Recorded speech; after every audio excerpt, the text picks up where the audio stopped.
Hi guys, we're back again with chapter 4. This time we're going to be talking about practicing integrated pest management, which from here on out I will just refer to as IPM. So IPM really helps to predict and also prevent insect pest activity before it can take hold. And we're talking about insect pests today, but a lot of what we talk about with the monitoring and the threshold and things like that is also applicable to diseases. So we're mostly talking about insects, but you can also think about diseases as we go along, and there may just be a couple instances where that won't apply. So when we talk about IPM, we want to first talk about prevention and then control, the threshold that's acceptable for you, and monitoring. But I really like this diagram because it shows it as a continuous circle, and that's really what IPM is. It's never stopping. It's not just prevention and then control and then you're done and you don't have pests. But the whole time you're growing, the whole season, continuously, you're just going to be going around in a circle and doing each of these things. And if you do them well and you stay on top of monitoring and really looking for the things that you should be looking for in your garden, this won't be a large task. But as soon as you start to let those standards slip, it's going to be harder and harder to get back into this continuous circle. So first we're going to talk about prevention, and prevention is key. It is worth a pound of cure. It's worth a lot. It is so much easier to prevent a pest problem than to stop one that's already out of control. So when we talk about prevention, you really want to focus on growing healthy plants. So that's the number one thing. A healthy plant can fight off pests and diseases better than a weak plant. So a healthy plant means it's well watered. It means it is mulched, so it's not competing with weeds for nutrients or water or space. It has the amount of sunlight it needs, but not too much. Not so much with vegetables, but with our ornamentals. If you put a hosta in full sun, it's going to be more susceptible to diseases and insects because it's completely stressed by being in the sun. So you really want to think about your individual plant that you're trying to grow and what is an optimal condition to grow that plant in. And as long as you're providing those things, the plant is going to try to fight off as much as possible any insect or disease pressure. And part of helping your plant fight that off is by picking resistant varieties. There are not resistant varieties for everything. But if you've decided that you want to grow tomatoes, research tomatoes in your area. Call your Shawnee County Extension Master Gardeners or your Master Gardeners in the area where you live and figure out what is the number one or the top 2 issues that face tomato plants, and then find out, are there any resistant varieties? Typically, the only time we get calls about people interested in resistant varieties is halfway through the growing season when the problem is so bad that their plants are completely gone and they want to know what they could have done better. So typically, we don't get a lot of calls before the season starts asking about resistant varieties. It's after people have already experienced an issue. So think about resistant varieties before you get started, and it will give your plants a leg up on whatever issues you're facing. And then you want to think about other problems. Misidentification of plant problems is a really big issue in our community. We have people that come in and say, there's a fungus on my plant and I'm spraying this fungicide every other day and it's not going away. Well, you look at the plant and in 2 seconds I can tell you it's not a fungus, it's an insect. And vice versa. People that are spraying, for insects and it's actually not, or spraying for the wrong kind. You may know it's an insect, but if you don't have it properly identified, you may be spraying something or doing something that really isn't effective. So you need to make sure that you know what the problem is that your plant is experiencing, which again goes back to planning, knowing what problems to expect. If you know the crops you have and you know the problems to expect, then you're going to be prepared when they pop up and you're not going to misidentify them. Then we talked kind of at the beginning about a tolerance level. You do want to have some level of tolerance. And I like to tell, especially people that come into our office asking about organic gardening, that you need to accept a little bit of a higher level of tolerance of plant feeding, maybe a little more disease than somebody that's going to be willing to use traditional products. But really, the honest part of it is if you're truly using an integrated pest management system, spray is the last resort, and most of the time, it's not going to be something that you have to consider. And part of that is tolerance level. Knowing the amount, and it varies by plant and it varies by pest or disease, but knowing the amount of something that your plant can tolerate and still do what you want it to do, produce a vegetable or look the way you want it to look for our ornamental examples. An example of that would be, you know, a downy mold, a downy leaf mold on a peony plant. It looks terrible, but typically it shows up after the flower's gone anyway. So that plant doesn't look particularly nice after the flower's gone.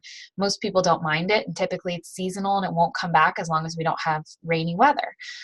So knowing things like that, knowing, well, yes, this pest is really bad now, but its life cycle only goes on for another week. My plant is still doing pretty good. It's taken some damage. Maybe like in this picture, there are some holes in the leaves, but I think it can tolerate another 2 weeks. And then I won't have to spray because that pest life cycle is over and it's not going to be a concern for the rest of the season. So again, it goes back to knowing the problems that you're going to have, anticipating those, and then developing a level of tolerance. This is an acceptable amount, but this is too much and I really need to look at controlling it. And that also goes to checking regularly. If you haven't been out in your garden in 3 weeks and maybe the holes are twice as bad as this, that's because you haven't been out there checking, and your tolerance may be far surpassed. You may say, okay, this is my tolerance level, but you haven't been checking your plants, and next thing you know, your plants are way past your tolerance level, way past maybe where even chemical controls can help you. So really checking, I would say daily. So much can happen in a garden in one day. Make it part of your routine to really go through on your way home from, like, I always say when you're coming home from work, because the second I hit the couch, I don't move. Maybe that's just me. But to come home and throw on some jeans and go out and water your garden, and as you're watering, to go through and check and look for holes and look for eggs and look for leaves that are different colors. And because you've already done your research on the vegetables you have in your garden, you're going to know what to look for. But it is so important to regularly check. A lot of times when we get calls on our response line, plants are really far gone by the time that people start to notice them. And the further along plants are, the less control options you have. So the earlier you catch something, the better the likelihood is that you can control it in different ways.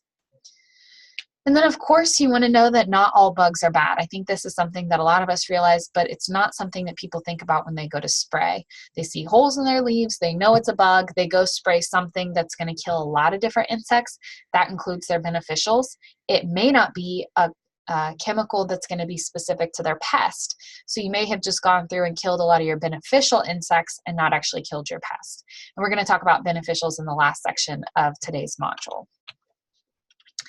And then, of course, you want to actually remove the problem, and a lot of that can be done through different physical control methods. So hand picking can be a really good option. I don't know anybody that would be able to see this slug. This is a really small example. But if you're looking for squash bug eggs, you have squash, you know that squash bugs are a problem. Knowing to go look on the underside of those leaves for those eggs and to scrape those off before they hatch. I mean, you think, oh, well, it's only 20 eggs, but those 20 squash bugs are all going to go have 20 more and 20 more, and in a few weeks you have a big problem. So going through and picking off eggs and picking off insects can actually be really effective control, especially if you're early. When there's already 500 insects in your garden, it's going to be a little too late. So as you're monitoring, just to take them, and it's also going to be helpful for you to give you an idea. Okay, last week I feel like, man, maybe I only found 5 squash bugs, and this week it seems like it was closer to 10 or 15. So it might be time to start thinking about other control options because it seems like that population is getting bigger. A strong stream of water. I will say that in vegetable gardens, this is not a great option depending on what the pest is and what the plant is. The Swiss chard does not look happy with the jet of water that it is currently receiving. So first thing you want to think about, can the plant tolerate a jet of water like this? You know, we always talk about tomatoes and how they don't like wet leaves. This would not be something that I would do on a tomato plant. And then you want to think about, first of all, you want to read a publication from K-State Research and Extension or call your master gardener and ask a question. Some pests are so durable that you shoot them off with a stream of water and they crawl right back up on the plant. So you want to make sure that it's an appropriate control for the insect you're trying to control, which again goes back to knowing the pest, knowing the plant, and monitoring. But in some cases, a strong jet of water can be enough of a deterrent, especially if that pest population is low. It's going to be a lot easier to control with something like this. And then pruning out clusters of insects. This can be great, especially for our non-flying insects, worms and things like that. So if you see a leaf that is just completely eaten and you look and you look and you look, but maybe you can't find the worm, I would go ahead and take that leaf off and completely dispose of it away from your garden. The reason being, if it has a lot of holes in it, it's not going to photosynthesize well. And that weak leaf may actually attract more insects coming to feed on it, because it's a signal that the plant isn't doing very well, that the plant is actually weak. The other thing is that caterpillars and things like that, a lot of times they are the color of the plant that they're feeding on. They've camouflaged themselves. So he may still be on that leaf. You may not just be able to see him. Same thing with eggs. If you see a lot of egg clusters, you can try to scrape them off. But if you see a lot of aphids or crawling insects, just take off an entire leaf, as much as that plant can stand and still photosynthesize. If it's more than half a plant, I would consider removing the plant. If it's something like Swiss chard, to try to save your other plants. But you just want to look at the damage on that leaf. Is that leaf really still benefiting the plant by being on there? Or is it better to take it off and take any potential insects with it? And the same applies to a lot of diseases. Netting can be a really good option. This netting to me looks more like it would be for something like squirrels or bunnies. This isn't really insect netting. It's not quite fine enough, but it can be a really good option. Depending on the size of the netting, it can also offer a little bit of shade. So if you have a thicker netting that's shading your garden a little bit, it may extend the season for some cool season crops. Floating row covers, this would be for something like squash bugs. So this is going to be for your crawling insects, your flying insects. Yes, they could still get to the plants, but this is making it extremely challenging for them to get into the plants. The issue is, and especially with squash, is if we're looking at the example of the squash bug, you need to make sure that the plant is uncovered so that it can be pollinated. So again, that goes back to knowing your plant, knowing if it needs to be pollinated by insects, uncovering it during the time of flowering, and as soon as the flowering is over, covering it again to protect it from insect pests. Plant collars can be effective, especially if what you are trying to treat against is something that crawls. It doesn't mean that it's going to be 100% effective, because eventually that insect could get to the plant, but it could be enough of a delay that it gives you time to find it before it completely decimates your plant. Something a little taller like this would be helpful for, again, like rabbits or squirrels or something like that. But some of those larger animal pests can still get into plants with something like this. So I would say this is one of the less used, maybe less common and less effective ways to control insects or animal pests. But it does, you know, in the case of this photo on the right, it looks like it's keeping the leaves off the ground. So it could make it just that much harder for just a crawling insect to get onto the plant. And then, of course, we want to balance out our insect controls with our biological controls. And the most important thing with biological controls, when we say encourage beneficial insects, you know, you want to think about habitat, you want to think about what you're providing for them, but also you really want to think about your sprays. You really want to think hard before you go in and spray, especially if it's just for one type of plant. If you have ornamental plants, flowers, and vegetables, and all kinds of things in your garden, and one thing is struggling and suffering from, you know, an insect or a disease, is it worth it to potentially kill beneficials that are protecting your plants from other things in your garden, just to help out that one plant?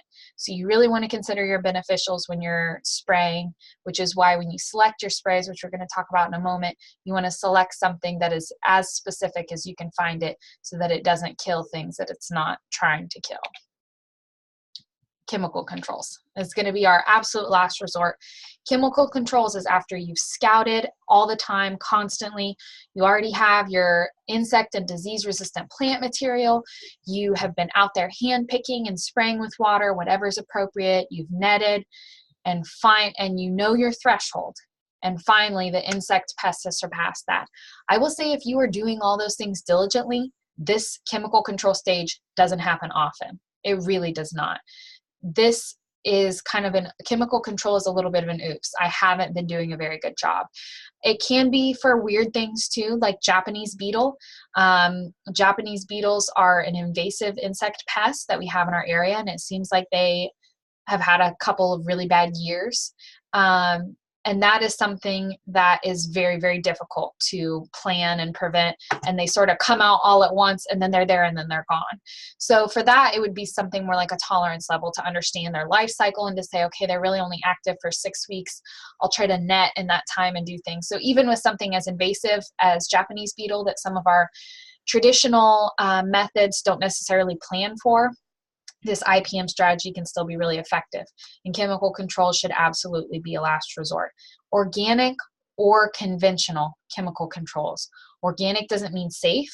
Organic doesn't mean it's not harmful to beneficials. So all chemical controls should be a last resort in your IPM strategy.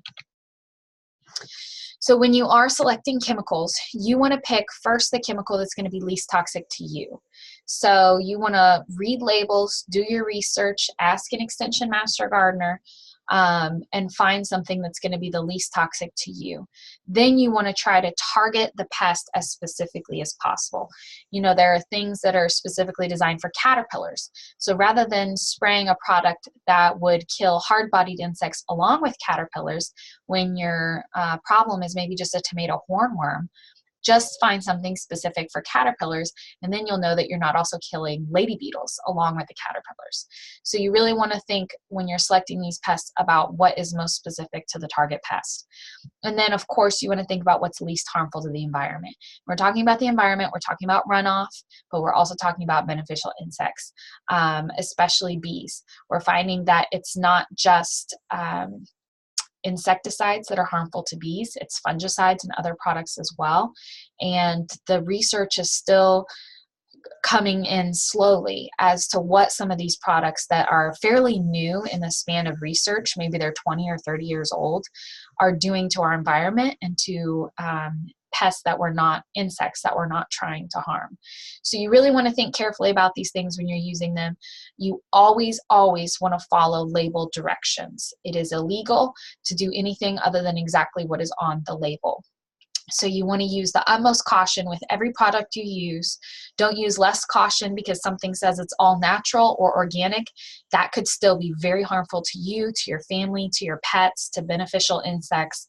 So you really want to follow every product label thoroughly, completely, read it all before you start, and use caution with it. And then, of course, the final option, and it can be an option all along your IPM strategy, it doesn't have to come after chemical control, is to contact your local Extension Master Gardeners. Here in Shawnee County, our Shawnee County Extension Master Gardeners work the response line at the beginning of April, and they finish the last day of September, so you can call them anytime. That number at the bottom is also the number that reaches me, so you can call me anytime with any questions.